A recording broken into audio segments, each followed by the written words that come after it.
Atlântida no Reino das Trevas. Capítulo 5. O chamado das gêmeas. O sol se punha no horizonte, sobre o mar, lançando seus derrateiros raios, abençoados nas montanhas de Kandur.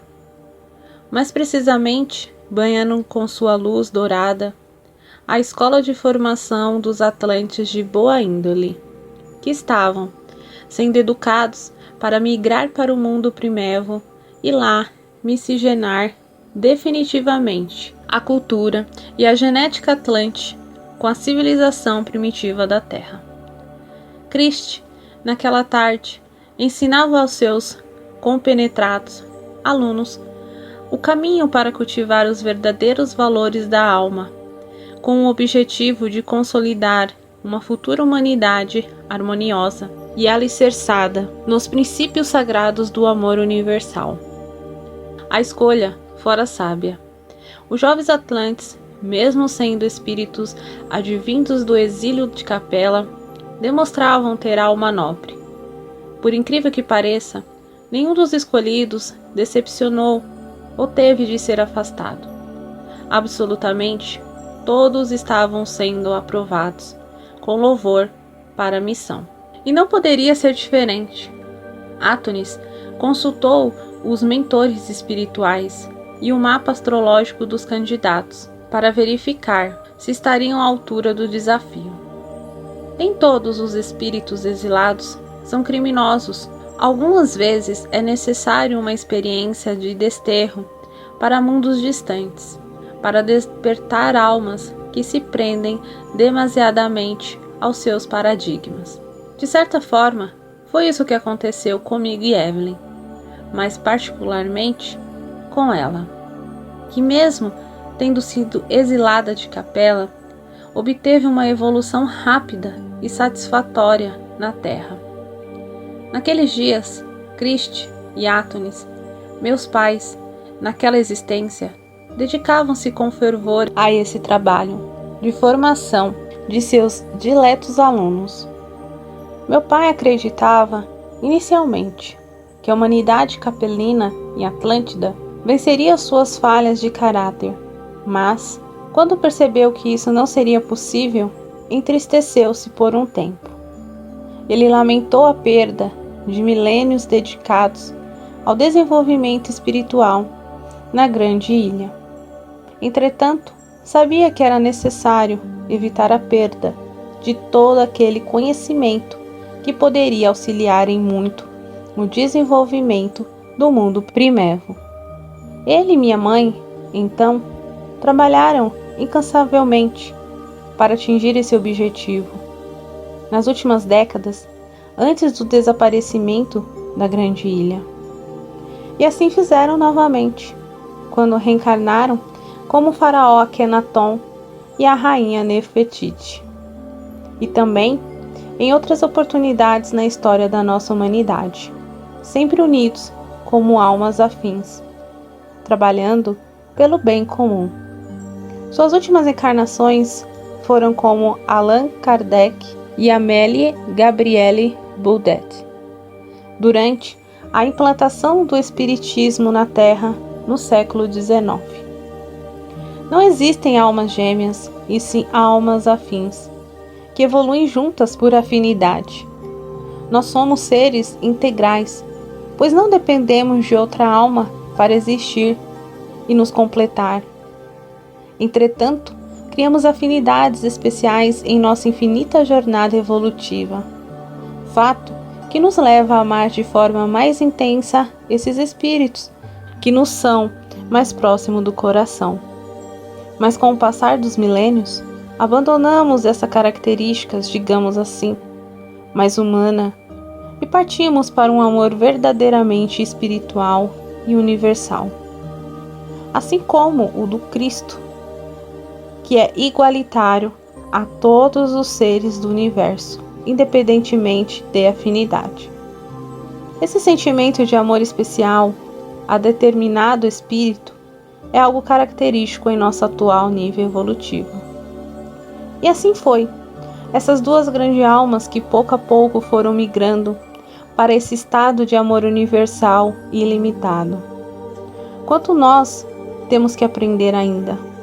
Às vezes, não sabemos amar nem quem nos ama. Imaginemos amar aqueles que não são indiferentes ou aqueles que nos causam o mal. Isso é característica somente de grandes almas. Mas um dia chegaremos lá, pois esse é o nosso destino, essa é a vontade de Deus. E quanto mais cedo caminharmos nessa direção, mais fácil será chegar a esse destino, sem dor, sofrimento e karmas desnecessários. Mestre Nasser também trabalhava com afinco, ensinando-os sua profunda filosofia espiritual e os importantes conhecimentos que obtivera no campo da administração de uma grande sociedade. Função que exercerá durante grande parte de sua vida, gerenciando a terra de Poseidon. Com seu pensamento arguto e retilíneo, ele impressionava os alunos com conceitos simples, mas plenamente eficazes, demonstrando que a maior habilidade do sábio está em resolver as coisas complicadas com simplicidade. A colônia de Kandur havia se tornado um precioso foco de luz em meio às trevas em que o nosso país mergulhará.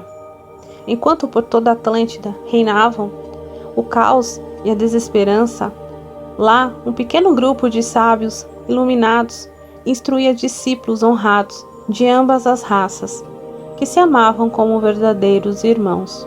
A atmosfera, dentro da bolha dimensional criada, lembrava os anos dourados da grande ilha. O sol parecia ter um brilho mais dourado, e o prana, alimento sagrado dos Atlantes, era uma das riquezas incomparável com o do resto do reino, que já passará a viver entre duas dimensões, a material e a semimaterial. Neste ambiente de amor e fraternidade, alguns escolhidos casaram e construíram famílias, incluindo gerando filhos. Em breve, os demais solteiros poderiam ingressar na dimensão primeva da Terra e casar com as mulheres de lá. Tal fato gerou a lenda dos deuses gigantes que desceram dos céus para casarem com as mais belas mortais de diversos reinos. Alguns desses atlantes seriam eleitos reis pelos povoados que os abrigariam por causa dessa sua sabedoria e do seu espírito de liderança para movê-los em direção ao progresso e ao bem-estar. Os conhecimentos da medicina, engenharia, filosofia, agronomia e principalmente o domínio com o vril seriam determinantes para se destacarem no mundo primevo da Terra. Essa nobre geração de Atlantes, por exemplo, permitiu um notável avanço até a quarta dinastia egípcia. Depois desse período, os egípcios retornaram ao culto politeísta, influenciados pelos espíritos primitivos da terra e pelos ambiciosos capelinos que lucravam com a crença em vários deuses. Os manipuladores e ambiciosos sacerdotes de Amon eram, em sua grande maioria, antigos capelinos. Átonis reencarnou na 18ª dinastia egípcia como faraó Akenaton, para tentar reverter esse atraso que ia de encontro com a programação de preparar a encarnação de Jesus em meio a uma nação monoteísta. O Egito era o povo escolhido, mas, como não acreditava em Deus único, na época prevista para a chegada do grande Espírito, Jesus encarnou entre o povo israelita, que havia fundamentado a crença no monoteísmo a partir da missão de Moisés, que era Atlas reencarnado. A aula daquela tarde terminou um pouco antes de os últimos raios solares banharem as elevadas montanhas de Kandur. O astro-rei, avermelhado no horizonte, insistia em hipnotizar os olhos contemplativos de Sol, que o amava como a própria vida. Já a lua estava distante, perdida em seus pensamentos indevasáveis. Os demais alunos se retiraram para seus afazeres, enquanto as duas ficaram sentadas no fundo da sala, parecendo estarem em outro mundo. Cristi lançou um olhar significativo para Ártemis, e as duas grandes mulheres se aproximaram das jovens de raríssima beleza. Ártemis colocou as mãos sobre os braços das duas e perguntou: "Minhas flores, o que há com vocês? Faz dias que vocês estão distantes. Não prestam mais atenção nas aulas. O que está ocorrendo?"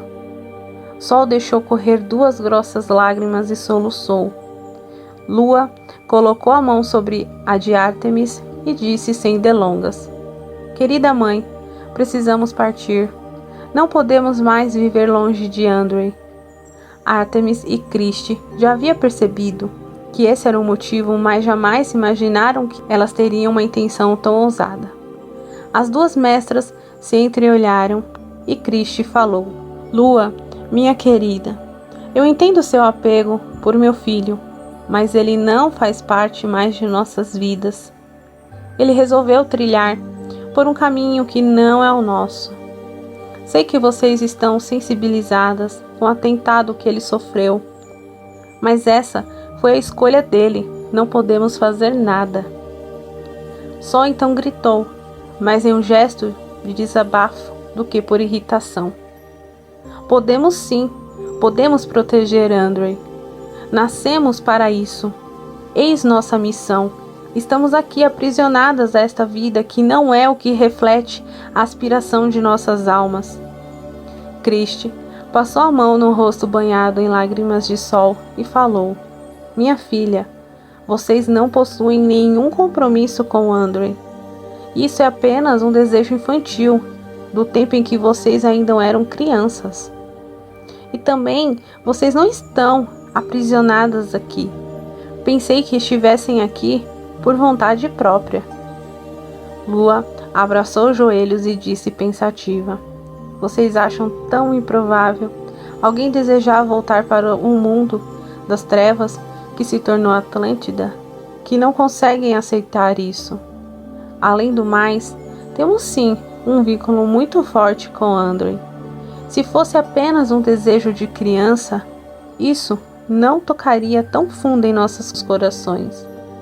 A vontade de estar ao lado dele, de protegê-lo, é maior do que nós. Antigamente, sentíamos quando o perigo se aproximava dele." Depois de breve pausa, a morena irradiou um olhar intenso, de ódio, e falou em tom destemperado: "Agora, essa mulher maldita que vocês acolheram como filha, quase o matou e nem percebemos. Essa prisão está nos cegando e nos distanciando de nossa missão." Ártemis abraçou as meninas e disse-lhes: "Sol, Lua, meus anjos, Andrei agora trabalha para o lado negro. Negou tudo aquilo que sempre defendemos. Vocês vão querer abandonar a luz para entregarem as trevas? Vocês desejam isso para suas vidas?" A sábia mentora meditou por alguns segundos e depois prosseguiu com um aperto no peito: "Não o conhecemos mais. Ele não é mais aquele homem que amou minha filha com desvelo e carinho. Já matou centenas de pessoas. Tornou-se frio e impassível. Imaginem o que ele pode fazer com vocês em sua loucura sem fim." As lágrimas escorriam sem limites pelos olhos das duas belas mulheres. O silêncio era quebrado somente por seus soluços. Alguns segundos depois, Lua falou: "Todos esses anos nos sufocamos a saudade que sentíamos de Andrei. Agora não conseguimos mais. Sinto como se isso fosse algo que rouba o ar que respiro e me tira a vontade de viver. Precisamos respirar o ar que ele respira para sermos felizes. Nós o amamos." Sol apenas afirmava com a cabeça. concordando com a irmã, enquanto secava suas lágrimas. Ártemis e Criste se compadeceram da dor daquelas jovens mulheres que pareciam ser um raio de vida e esperança, e agora encontravam-se tão abatidas. Minha mãe lhes disse então: nós também amamos Andrew, mas nada podemos fazer além de orar por ele. Lua segurou as mãos de Criste e falou de forma febril: vocês não entenderam. Nós amamos Andrew como homem. Nós os desejamos. Não precisamos ser suas esposas. Criste olhou significativamente para Ártemis. Elas se impressionaram mais pelo desejo das gêmeas de largarem tudo o que conquistaram naqueles 20 anos para lançarem-se em uma aventura nas trevas do que pela menção a um casamento a 3. Um homem ter mais de uma esposa em Atlântida não era algo comum, mas também não causava surpresa nenhuma. A poligamia não era vista com maus olhos, pois em geral tratava-se apenas de um amor verdadeiro entre mais de 2 almas. Depois ela as abraçou e completou: meus anjos, como isso pode acontecer? Sol respondeu com o olhar perdido da noite que já descia sobre Candur. Nunca aconteceu, porque sempre existiu esse amor desde o primeiro dia em que vimos Andrew, quando tínhamos apenas 4 anos. Sempre o amamos, mesmo quando Evelyn ainda era viva. A morte trágica dela chocou-nos também, reprimindo esse sentimento. Mas hoje em dia, ele vem à tona com toda a sua força. Precisamos partir. Precisamos viver esse amor. Ártemis colocou as mãos no rosto, respirou fundo e disse para si mesma: ó Espírito Criador, o que devemos fazer? Ilumine minha mente para tomar a decisão mais sábia. Lua olhou firme nos olhos de Ártemis e disse-lhe com rebeldia: desculpe-me, minha mãe, mas essa decisão não compete a você. Eu e Sol já decidimos. Partiremos antes da próxima lua cheia. Tive um sonho de que Gadeir atentará contra a vida de Andrew. Não queremos estar ausentes novamente. Não nos permitiremos falhar outra vez.